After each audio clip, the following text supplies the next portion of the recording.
Hey guys, welcome back again. So we're gonna do just a quick little video today. I got a new pistol, so I need to make a holster for it.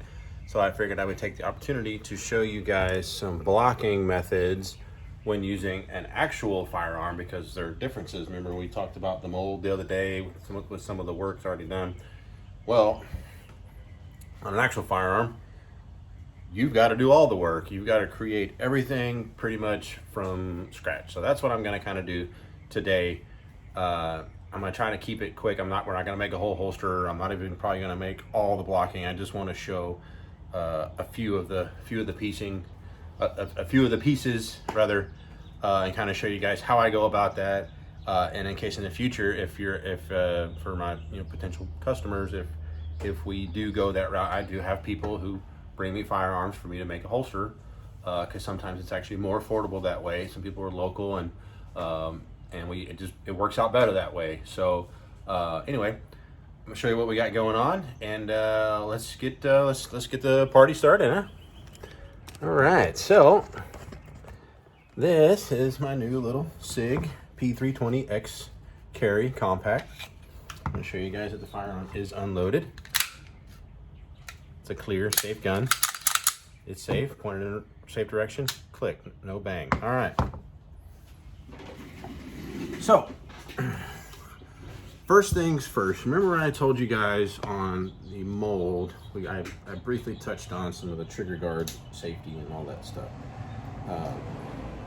Obviously, on a live firearm, none of that is blocked out, so we've got to create some blocking there so that when we make the holster, the kydex doesn't get pushed into the trigger, thus, potentially firing the firearm. So, I think I mentioned before, I use this 1/4 inch thick MDF. I get it at Home Depot. I get it in big, huge sheets, like 3 by 3 foot sections of it. I can't remember what I paid for it, but it was pretty cheap, and it's a lot cheaper than using metal for this. So, well, let's see. So, in order to make your trigger guard blocking, the way I do it is I prefer to do it, and sometimes I'll take a piece of tape and I will tape the trigger back. So let's do that. Let me get a piece of tape. We're gonna put a piece of tape on there. We're gonna pull that trigger back so it's pulled. Let's see. Let's go ahead and pull that guy back. Not to be all the way back, but just back, kind of out of the way-ish, per se.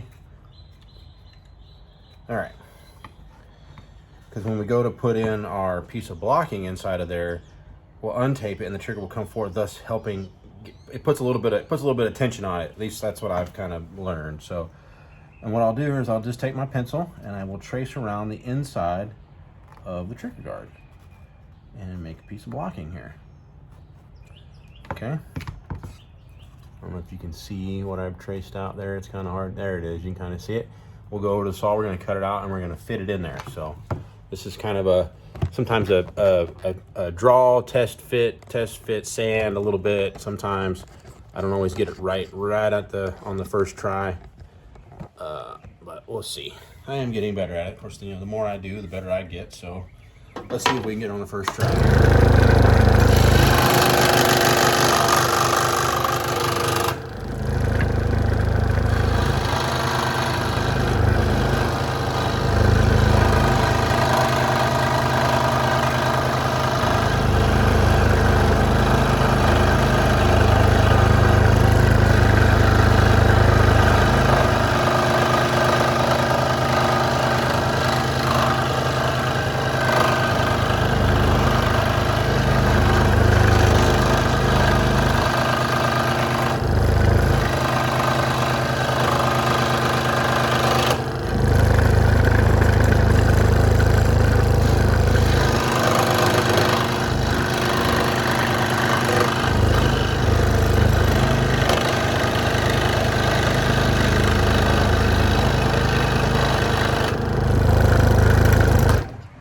Let's see how we did.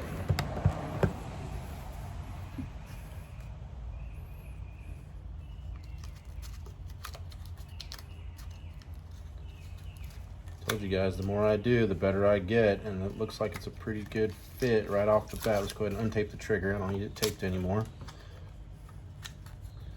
And that's pretty good. That's pretty good. So that's pretty much all I do for the to block out the trigger guard. You know, it's enough to where it's not going to contact the trigger. It can make a nice flat, like flat impression in there and go around the trigger. It's gonna be perfect. So that guy is done. Cool. I'm telling you, man. The more I do, the better I get. This is a constant learning process. So we can just leave that guy in there. So now we can go ahead and do. We need to make blocking for the sight channel. Now, I'm not going to be running suppressor height sights on this gun. Suppressor height sights, for those of you who don't know, these are normal height sights. Suppressor height sights will be just a little, they're taller. So when if you make a holster for a gun that's got suppressor height sights with normal height sights, it's not going to go in. It's not going to fit. So just keep that in mind.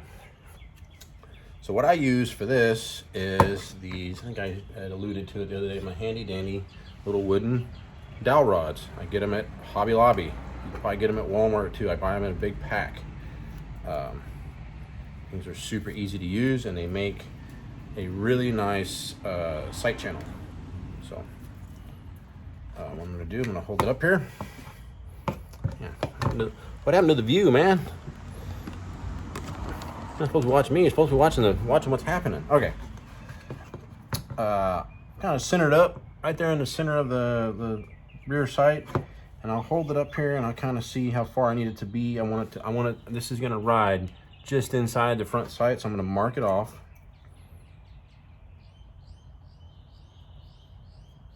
And I'm going to cut it. I'm not going to turn any gas. It's just one quick little cut. Hold on.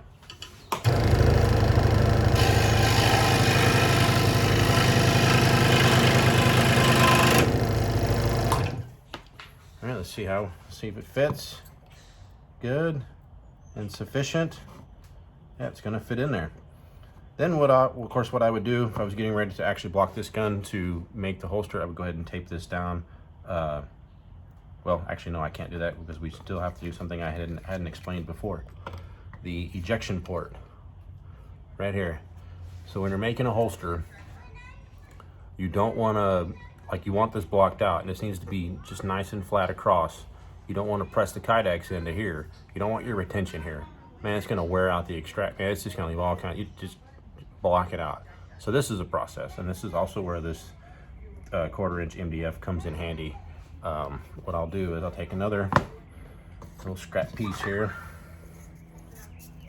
And actually, I was curious. I had made one the other day. If you'll indulge me for a second, guys. I had made one for a Glock 17. I think I shoved it in here. Is it in here? No. Dang it. Hang on just a second, guys. Nope, it's not there. Oh, it's right here.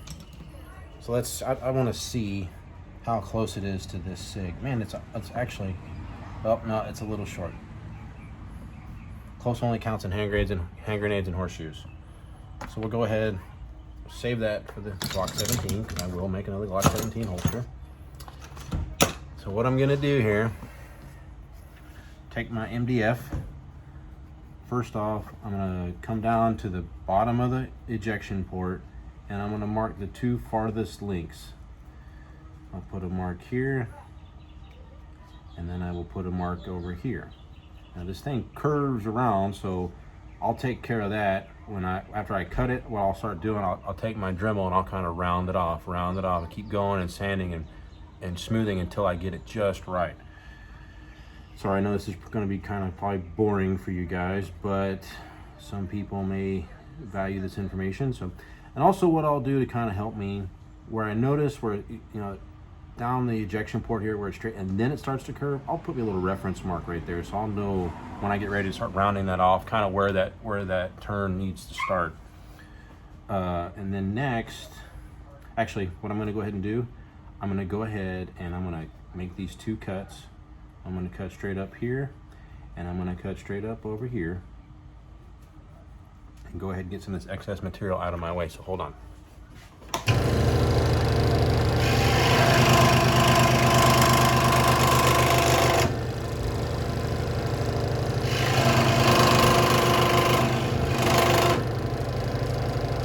Okay, I'm not gonna, obviously it's way too huge.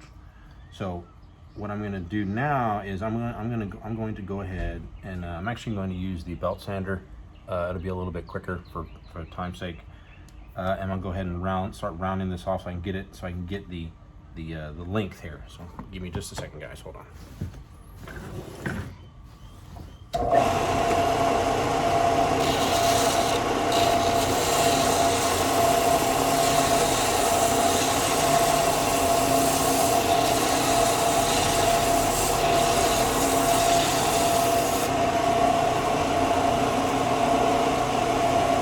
Almost there, almost there.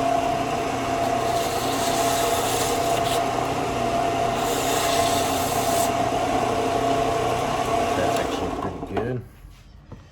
That's pretty close. Okay, so when you're doing these, you'll also notice that the port is not just a perfect little square. It's kind of beveled back here, and it's beveled over here.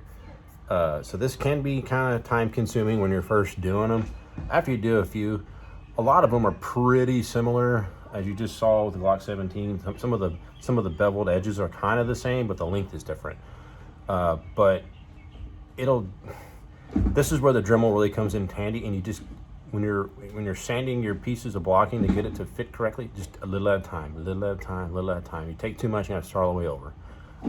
Like I've stressed before, you guys have already heard me say it, take your time. Patience is key.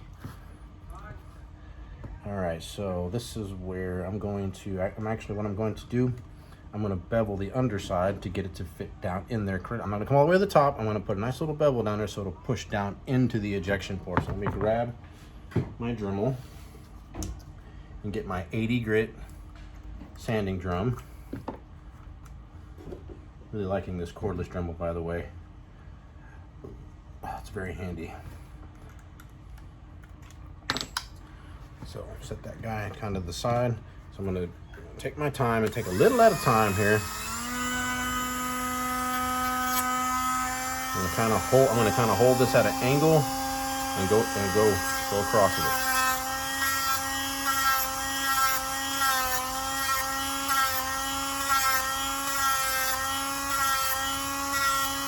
I know it's boring, guys, sorry.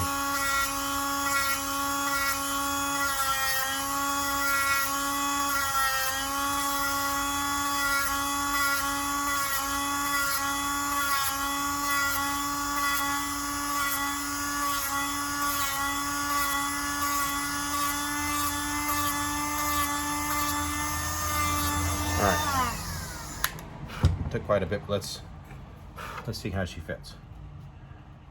Yeah, we're almost there. Almost there. Maybe a little bit steeper for an angle. Let's try a little more.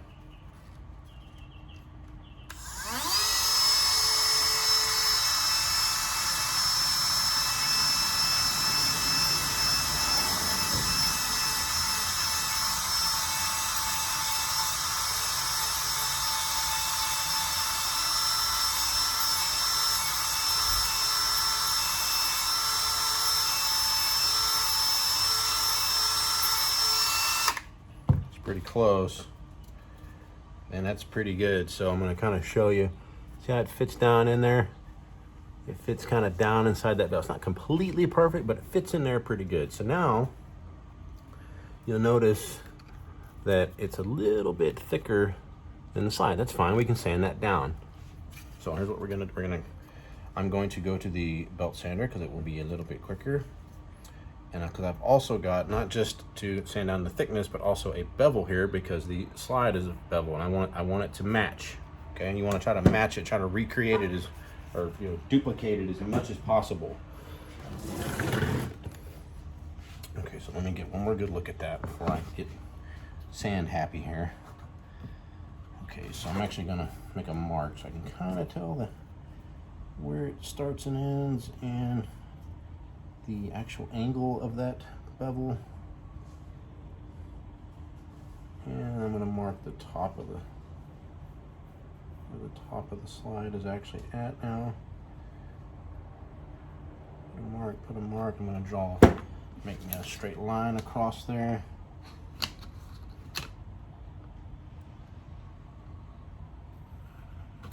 Okay. A little there. So let's go ahead and we're going to take some of this off now. Oh, we can make a mark kind of down the side so we know where to stop. All right, let's sand. Let's sand. Actually, you know what? We can do this in the vise. I'm sure you guys can see me over here. You can't. Okay, let me get it over here so we all can see. Let me use the vise and the Dremel. I've got my line. I'm going to start from my line. I'm going to at an angle here, right?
Okay, we're gonna test.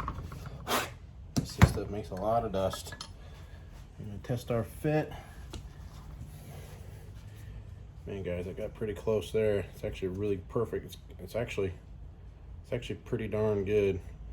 I'm gonna go ahead and cut it off because you'll see how I kind of carved down once. What I'm gonna do, I'm gonna cut it off right here. So hold on.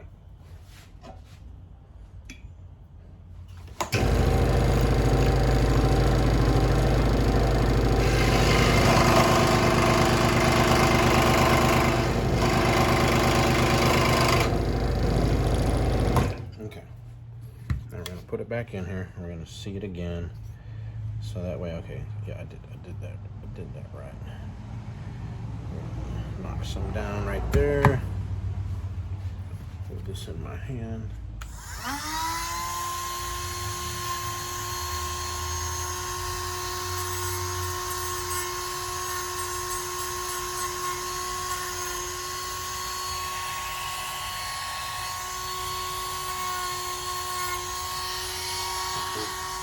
MDF dust in my beer.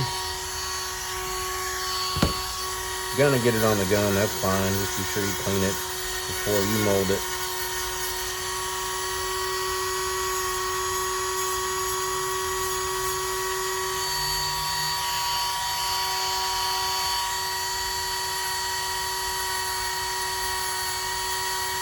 I'm just taking my time and I'm kind of shaping this. This just really takes practice. Again, I don't necessarily think that I'm the world's best at it, but every time I do one, I get better.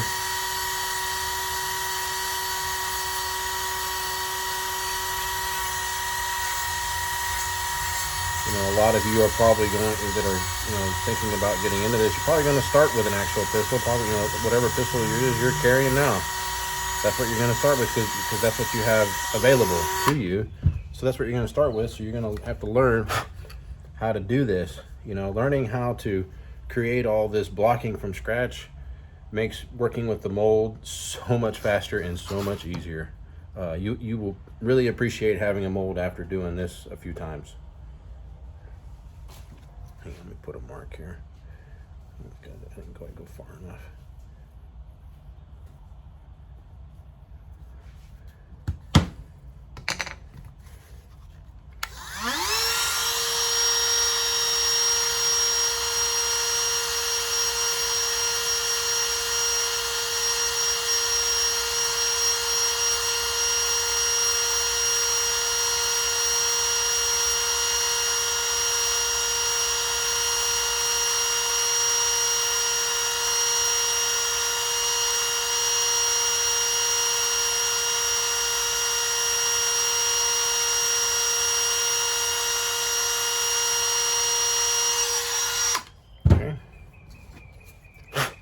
back in there. And that is that's pretty darn good, man. So now when we get ready to mold across there, that'll be filled in, be nice and flat when we go to press that Kydex on there. Okay, I think I've shown you before about making a retention plate. We'll go ahead and do it again.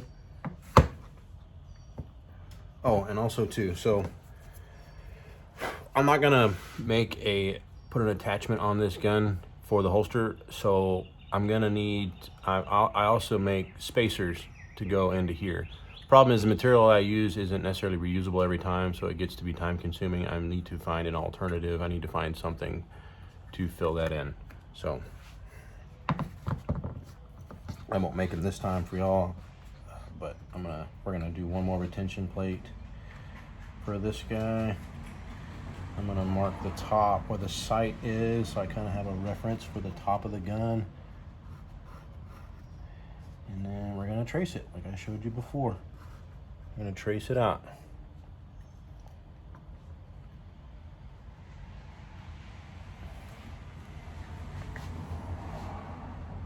I don't get to do basic holsters that much these days. Everybody wants something on there, which is fine. I'm more than happy to make it. You know, I'm not gonna tell you no. But every once in a while, it is nice to do just something basic, man. Something basic, easy, compact, you know. It's just, I don't know. It's just, I enjoy it. I still enjoy. I mean, I enjoy the new challenges that arise, but I still enjoy just doing the basic, you know, inside the waistband type holsters from time to time.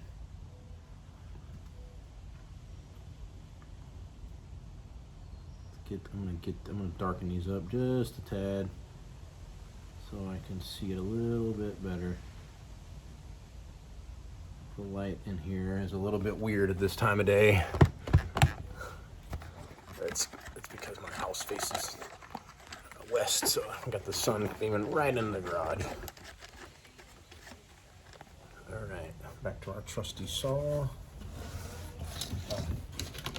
Since I don't need this entire piece, I just need what I need. And just cut it off so it's easier to work with. All right, let's cut this guy out.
Over and see how we did. Pretty sure it's gonna fit good. And yeah, that will work. That'll work for our retention plate. Okay. Okay guys, said I wanted to try to keep this short and I think I did. Sorry for my hand. Again, like I said before, we don't have the most advanced film equipment here. Maybe one day, but yeah, so like I said, a lot of you, if you're like me, when you first get into this, you're going to start with making a holster for whatever pistol you've got available. So learning how to make some of these things, like the three items I just showed you are fairly standard. Retention plate, if you're making adjustable retention holster, which that's what the majority of people are carrying nowadays. Trigger guard, blocking, and sight channel. Now there's other things, and the ejection port, sorry. There's other things like the like controls, like on here, the slide stop, the takedown lever.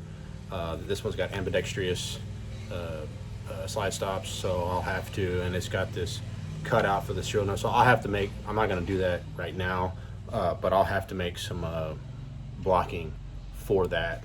But I wanted to show you some of the more standard things that you're gonna do for pretty much every single holster you make with live, actual firearm. So anyway,